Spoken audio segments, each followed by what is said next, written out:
ditos iguais, né, monozigóticos, a chance de um ter o TDAH, quando um tem o TDAH, a chance do outro ter é grande. Em gêmeos que não são idênticos, né, dizigóticos, esta prevalência diminui. Então, um tem e a chance do outro gêmeo ter é bem menor. Então, existe sim uma correlação da genética, da hereditariedade. Que interessante. Antes de chamar o próximo intervalo, eu gostaria que você dissesse, para quem está chegando agora, não pegou do começo, a diferença então entre déficit de atenção e hiperatividade. O déficit de atenção, ele se caracteriza, né, pela falta de atenção mesmo. Então, é aquela criança que ela, sem querer, comete erros, né, que ela perde coisas. Meio desastrada. Ela é desatenta, né, ela é desorganizada. A hiperatividade, nós temos um movimento corporal a mais. Né? Então, é aquela criança que nós comumente chamamos, né? Ela é ligada no 220. Então, é aquela criança que, em atividades que requerem ficar sentado durante um tempo, ela não consegue. Então, ela sobe na cadeira, ela levanta, ela não para, ela é, como você disse, né, desastrada, porque tudo para ela é muito rápido. Então, como nós também vimos na matéria, uma das características da hiperatividade é a impulsividade. Então, primeiro ela faz, primeiro ela realiza o movimento e depois ela vai pensar se deveria ou não ter feito, o que ela fez. São impulsivas. São impulsivas. Né? Por exemplo, elas podem, inclusive, baterem no coleguinha, né, por uma reação. Por quê? Porque o movimento vem antes do pensamento. Né? Então, a hiperatividade, ela causa um transtorno de comportamento muito grande. Então, a criança hiperativa é aquela criança que o professor vira e fala, eu não aguento ficar com ele em sala de aula. A criança desatenta, ela sofre do mesmo jeito, porque é aquela criança que muitas vezes fica esquecida. E ela quer chamar a atenção das outras também, às vezes consegue desviá-las ou não. Só a desatenta, então se eu tenho só o TDA, né, ela fica lá desatenta, ela é aquela criança que fica no mundo da lua, ela viaja. Agora, se eu tenho o déficit de atenção mais a hiperatividade, daí... A classe toda pode ser prejudicada. Né? Não só a classe, como a família também. Nós vamos entrar nesse ponto no próximo bloco. Acompanhe nossa programação também pela internet, www.cnu.org.br/alvivo.asp. Ligue e faça a sua pergunta, 2141-8610. Nós vamos a um rápido intervalo e já voltamos. Não saia daí.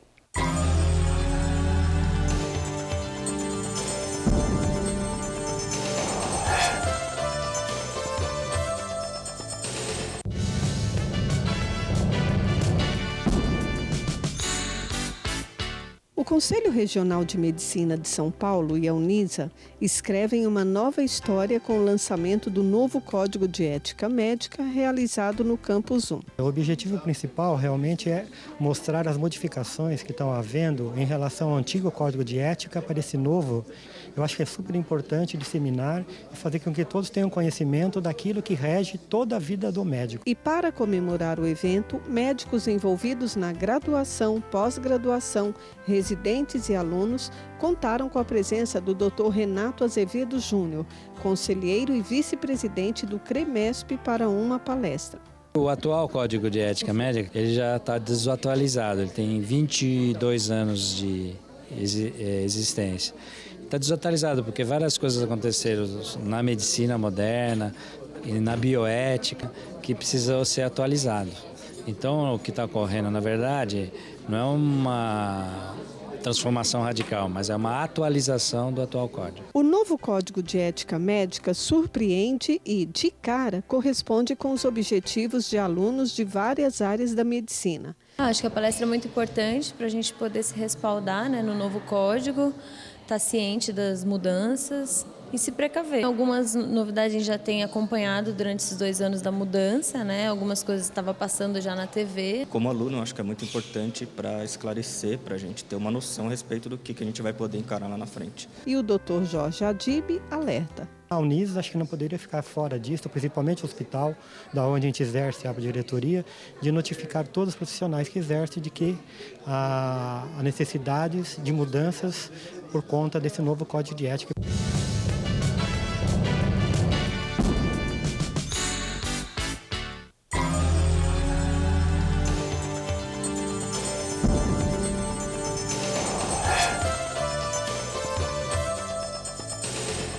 Voltamos a conversar sobre dislexia e hiperatividade. Professora Flávia, mais uma pergunta da Patrícia do Jabaquara. Como saber se uma criança tem dislexia ou a TDAH ou algum outro problema de aprendizado? Como nós falamos, né, os primeiros sintomas acabam aparecendo na escola. Saber se a criança tem a dislexia, o TDAH ou algum outro distúrbio ou dificuldade na aprendizagem, só mesmo a partir do diagnóstico de profissionais especializados, né? As dificuldades de aprendizagem, elas são diagnosticadas pelo profissional psicopedagogo, né? Muitas vezes pelo fonoaudiólogo ou pelo psicólogo. Normalmente, um destes profissionais detecta o problema e, em parceria com os outros, fecha-se um diagnóstico. Certo. Uma outra pergunta da Kátia Soares, bairro Conceição. Existe algum exame específico para diagnosticar a TDAH? Fiz 2 exames e deram negativos, mas minha psicóloga disse que tenho TDAH. Rosângela, não temos, né, um exame, seja uma tomografia, seja um exame de sangue, que indique um transtorno do déficit de atenção e hiperatividade ou mesmo uma dislexia. É como nós falamos, o diagnóstico ele tem que ser interdisciplinar. Então, vários profissionais observando o desempenho desta pessoa em vários momentos, né? Não basta uma consulta de 15 minutos, não basta apenas o que a mãe fala. Então, muitas vezes a mãe sabe, mãe é complicado, mãe sabe o que falar para o neurologista, né? Mãe sabe, olha, ele não para, ele não presta atenção, ele não consegue assistir um filme, pronto, hiperatividade. Precisamos observar, né? Então, é um diagnóstico, inclusive, demorado, não é em um dia que se faz este diagnóstico. A criança, o adolescente ou mesmo o adulto, ele participa de algumas sessões com os profissionais que nós citamos, né, para que nós tenhamos um diagnóstico real. Então, por exemplo, quando essa ouvinte fala da psicóloga, essa psicóloga provavelmente já esteve com ela várias vezes. Então, realmente procede. Né? Agora, teste não há, exame não há. Tá. Uma mãe de gêmeos acabou de ligar, Simone do Jaraguá. Tenho um casal de filhos gêmeos de 6 anos e o menino tem uma grande falta de atenção na escola e em casa. Qual profissional eu devo procurar? Então, o menino, no caso.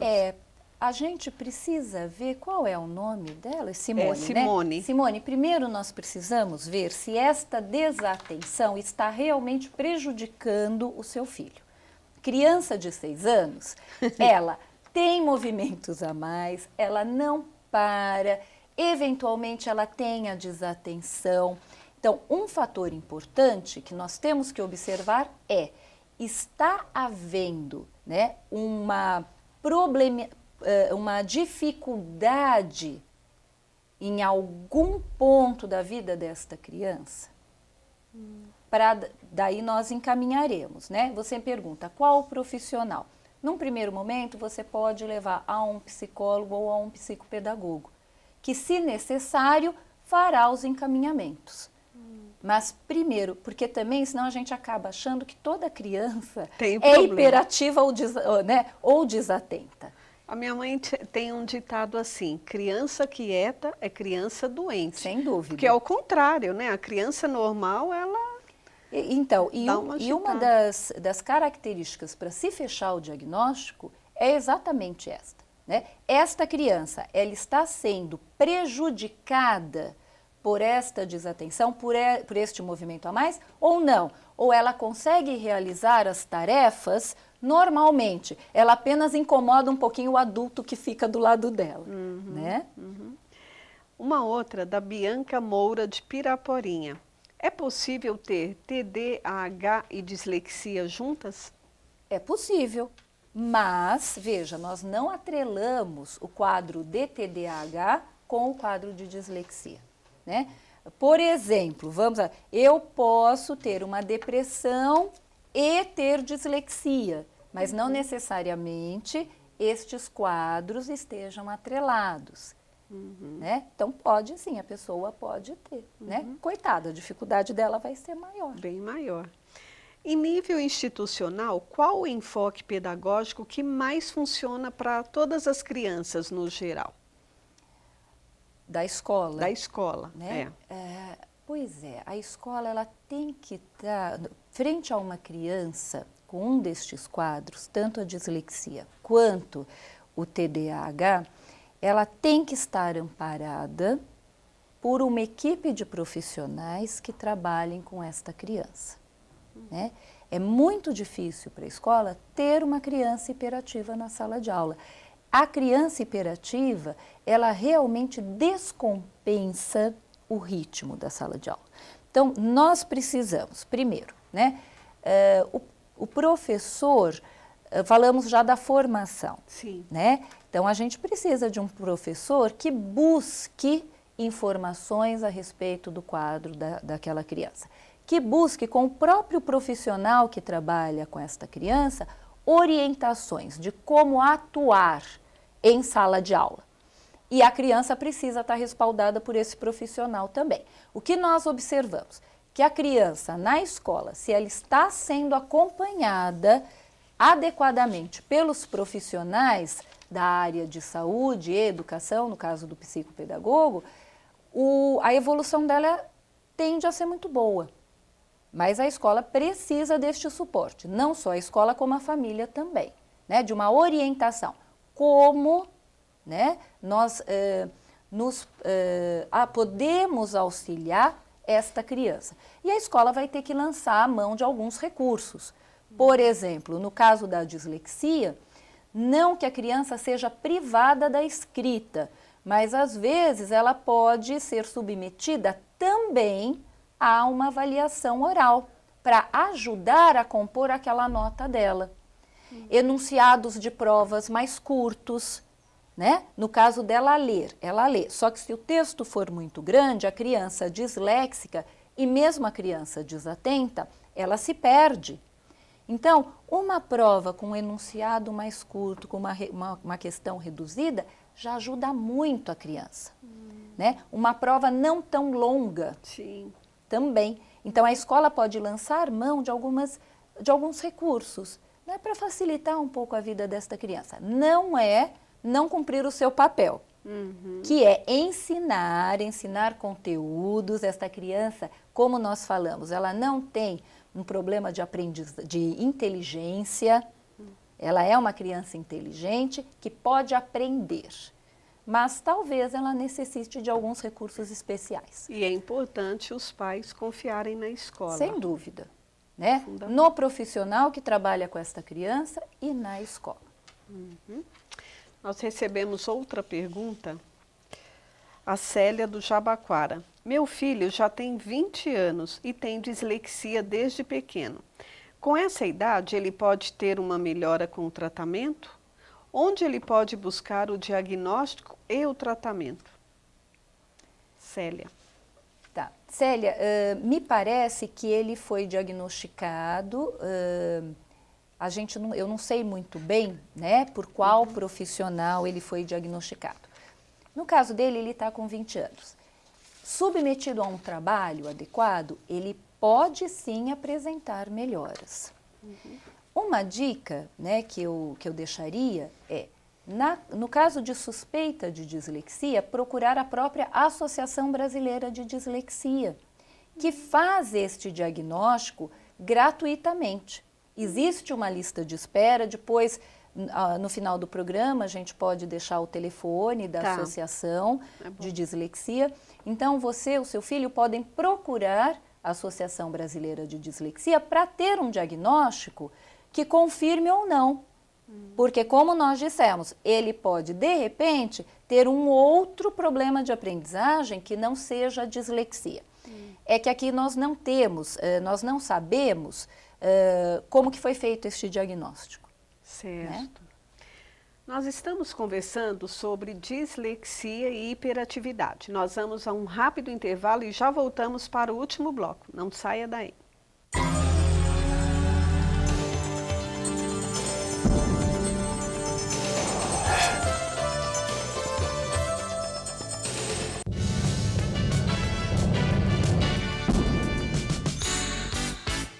O Conselho Regional de Medicina de São Paulo e a Unisa escrevem uma nova história com o lançamento do novo Código de Ética Médica realizado no Campus 1. O objetivo principal realmente é mostrar as modificações que estão havendo em relação ao antigo Código de Ética para esse novo. Eu acho que é super importante disseminar e fazer com que todos tenham conhecimento daquilo que rege toda a vida do médico. E para comemorar o evento, médicos envolvidos na graduação, pós-graduação, residentes e alunos contaram com a presença do Dr. Renato Azevedo Júnior, conselheiro e vice-presidente do CREMESP, para uma palestra. O atual Código de Ética Médica ele já está desatualizado, ele tem 22 anos de existência. Está desatualizado porque várias coisas aconteceram na medicina moderna e na bioética que precisam ser atualizados. Então, o que está ocorrendo, na verdade, não é uma transformação radical, mas é uma atualização do atual código. O novo Código de Ética Médica surpreende e, de cara, corresponde com os objetivos de alunos de várias áreas da medicina. Acho que a palestra é muito importante para a gente poder se respaldar, né, no novo código, estar ciente das mudanças e se precaver. Algumas novidades a gente já tem acompanhado durante esses 2 anos da mudança, né? Algumas coisas estavam passando já na TV. Como aluno, eu acho que é muito importante para esclarecer, para a gente ter uma noção a respeito do que a gente vai poder encarar lá na frente. E o Dr. Jorge Adib alerta. A Unisa acho que não poderia ficar fora disso, principalmente o hospital, da onde a gente exerce a diretoria, de notificar todos os profissionais que exercem de que há necessidades de mudanças por conta desse novo Código de Ética.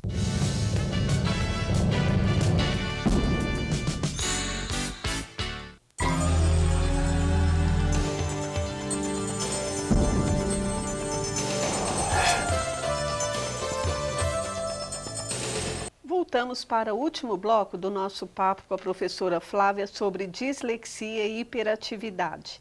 Outra pergunta, professora, da Sheila de Pirituba. Tem um filho de 5 anos e uma filha de 1 ano e meio. O menino é impossível, morde, bate, e a menina está seguindo o mesmo caminho. A Unisa oferece algum serviço que pode me ajudar? Bom, então, Sheila, vamos começar do final da pergunta. Né? A Unisa tem sim, a Unisa tem tanto a clínica de psicologia, né, como o atendimento dentro da psicopedagogia que pode orientar. O que nós precisamos ver, entender, né, e aí só você conversando talvez com um profissional, ou então a partir de agora fazer uma autoavaliação. O seu filho de 5 anos, nem toda criança impossível, que morde e que bate, ela é hiperativa. Nós podemos estar diante de um quadro de falta de limites. Nós sabemos, né, que a criança, ela testa o adulto. Então, quando o adulto coloca regras para esta criança, ela vai vendo, ela vai medindo, testando este adulto. Então, se o adulto, né, normalmente o pai, a mãe, o professor, se eles não são firmes nas regras, a criança vai tomando espaço e ela vai ficando uma criança sem limites. A criança pequena, muito pequena, ela eventualmente pode morder, pode bater. E nós vamos ensinando a ela que não pode morder e que não pode bater. Né? Então, Sheila, veja isto. Né? Se não está tendo uma falta de regras claras, uma falta de limite na educação mesmo do seu filho. O fato da sua filha menor estar indo pelo mesmo caminho, ela pode simplesmente estar reproduzindo, aprendendo com o irmão. Então, o irmão mais velho é uma referência para ela.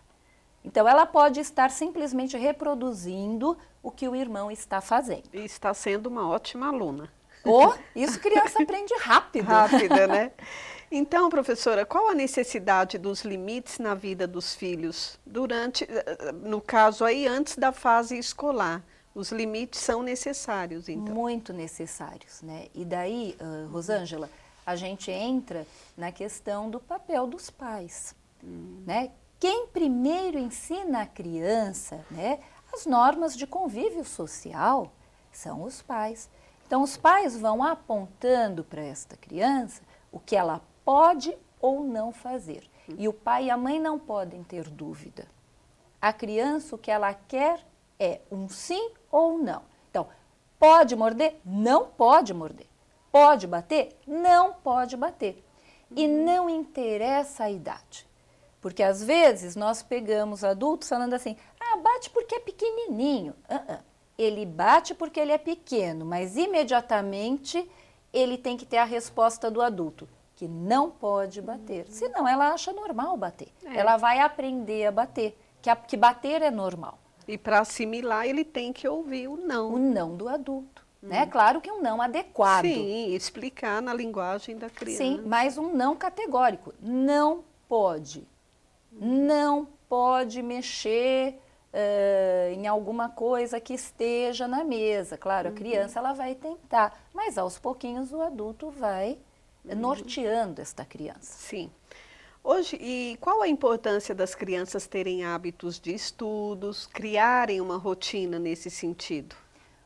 Principalmente as crianças que trazem estes diagnósticos, né, tanto a dislexia como o TDAH, hábito de estudo, rotina é importantíssimo. Então, imagine para uma criança desatenta, se ela não tem, né, dentro da casa dela, uma rotina, um horário estabelecido, né?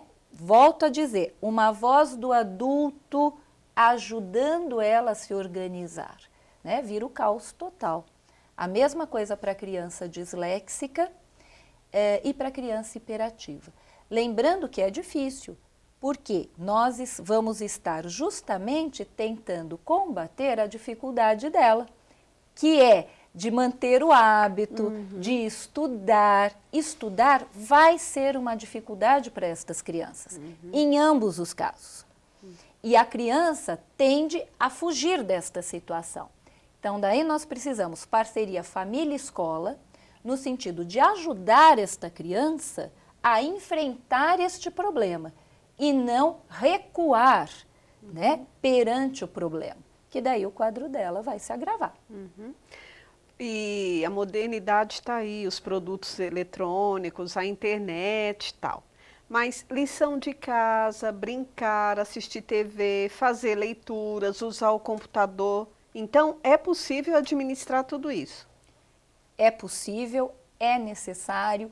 O computador, desde que bem usado, pode ser um forte aliado. Certo. Porque a criança, por exemplo, desatenta e hiperativa, se ela tem interesse em algo, ela consegue manter a atenção e frear a impulsividade dela durante um período. Então, às vezes, o computador, reafirmo, quando bem utilizado, pode ser um recurso pedagógico importante, né? Na escola e dentro de casa. Tá. E quando os filhos não correspondem a esses estímulos, a esses ensinamentos? Rosângela, eu penso o seguinte, se nós tivermos uma boa parceria, escola, família, profissionais que atuam com esta criança, se isto tiver em sintonia, eu acho difícil não dar certo. Né? O que nós percebemos é uma boa evolução nestes quadros. Você falou uma coisa importante no bloco anterior. Os pais têm que confiar na escola. A escola, ela tem que ter o apoio dos pais no sentido de buscarem ajuda de outros profissionais. Estes outros profissionais, psicólogo, psicopedagogo, fonoaudiólogo, devem estar em constante intercâmbio, sintonia com a escola e com a família, orientando os profissionais da escola. Tendo esta harmonia, dá certo. Não tem como não ter um bom desempenho uma criança com A gente nunca fala 100%, né? Uhum. Mas a chance é muito boa. Então, a boa notícia é que há esperança para essas crianças que têm, né, esses transtornos. Sem dúvida. A gente não fala em cura. Né? Como nós vimos na matéria, a criança hiperativa ou com déficit de atenção ou disléxica será um adulto com o mesmo quadro. Porém, por exemplo, no caso da falta de atenção e da hiperatividade, o que nós percebemos é que a criança trabalhada, ela vai aprendendo a lidar com este quadro. Então, será um adulto hiperativo, porém que consegue controlar a sua impulsividade. Será